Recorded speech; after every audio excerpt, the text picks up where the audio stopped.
What's up, guys? It's Ryan with the MXG channel again. Got the 2022 factory edition here. It's a beautiful evening in Appalachia, and yeah, we're gonna go ahead and throw some graphics on. So got some new shrouds and got the graphics. I'm probably the reason I did that is because I'm gonna take these shrouds off, clean them up, save them for the next owner of this bike.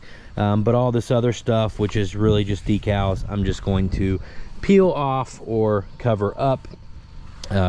You know, I love the Red Bull and KTM logos, but I've got other sponsors I need to support. So only Red Bull piece I think I'm gonna leave is this front fender here, and yeah, everything else is going to go. So yeah, let's get started. Take a good look, guys, because this will be the last time you guys see this bike like this on this channel.